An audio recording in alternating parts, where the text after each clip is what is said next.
Hello and welcome everybody. What is going on? We lost, or technically drew, against AC Milan yesterday. I was going to make a video yesterday, but they ended up being at 6 o'clock in the morning, so I didn't really want to do that. So I waited a little bit, and obviously there's going to be a video about AC Milan. Now, last year we played against AC Milan and we beat them. This year we played against AC Milan and obviously we drew/lost against them. Are these signs for the future? No, I don't think so. But there are a lot of good things in this match and a lot of bad things, and ultimately, this game was basically a game of two halves, because not so much in terms of football halves, but just in terms of halves of the gameplay itself, because I thought that we looked really good offensively, but defensively we looked really poor. Now, we started off with a 4-4-2 and slowly switched to like a 4-3-3. Which ultimately didn't help us at all. We looked shaky in defense either way.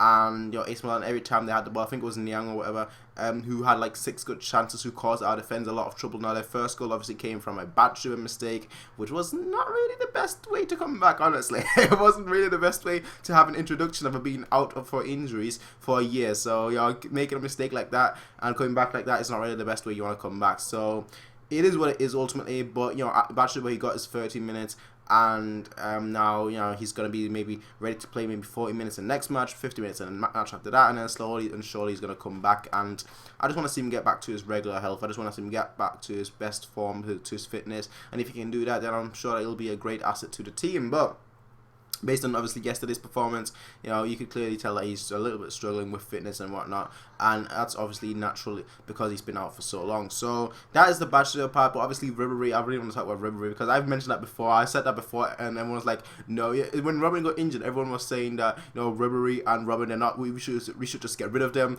And now that Ribery is playing good, everyone's like, "Yes, Ribery is the best." So it's like, okay, you guys just stick to your opinion, please, because I was saying from the beginning that Ribery should stay, that Robin will stay, that both of them are still our best players on the wings. So just take that, look at that, look at their performance, and just ignore the injury history. Basically, that's what I'm saying, because you can't predict injuries. They might be injured, and they might be injured at all. They might not be injured at all this season, or they might get 5 injuries in the whole season. Who knows? You can't really predict for injuries. So that's what I'm saying, that just expecting them to get injured is not really the way to go. I know they have been injury prone, but expecting them to get injured is not really what you want to be doing, because they're players ultimately, and they can stay fit. They can stay fit. So Ribery, he was absolutely amazing. I thought Alaba was pretty good, and Bernat,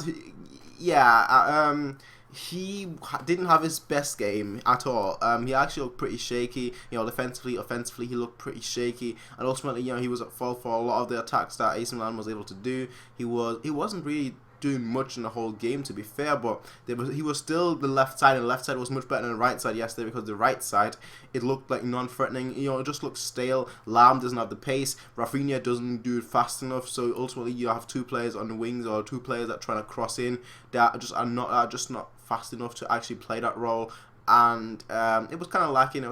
Of course, but I do think that Rafinha, he needs to cross faster, and Lam, you can't fault Lam, because Lam, he just isn't fast enough to dribble past his players. So either do it faster, Rafinha, or switch with Lam. Essentially, that's what I would do, because Lam, he would play faster. He would try and get a ball into the box a lot faster, and obviously that would help us. That would help us attack in unsettled defense. So that's just my 2 takes on that. But the midfield, Xabi Alonso, he was a little bit further in front of Thiago, which was kind of surprising at one point. But it seemed like ultimately, I thought it really worked for the majority of the point. But the thing about Thiago is he likes going forward as well, and then if you have both forward, then you're going to look poor defensively, and that's why Alonso should be much deeper, because obviously he doesn't like going forward as much, so he will be able to stop attacks, which wasn't the case at all yesterday. Now, it's still pre-season, of course, so it's very difficult to say how this is going to shape up into the season. But like I say, it ended up being a draw with a last-minute penalty, which is kind of surprising, because I kind of expected us to do much better. But ultimately, it is what it is right now. I'm just hoping that Vidal is going to get some minutes, because I'm really hoping that it's going to be able to be ready and fit for the start of the season. That's just my 2 takes on that, ladies and gentlemen. As always, people that's all there is to it. Obviously, penalties are penalties. I'm not going to judge on penalties, but it is what it is ultimately. But that's all there is to it, ladies and gentlemen. As always, you can rate, comment, favorite, and subscribe. You can peace out, and please have a nice day. Bye.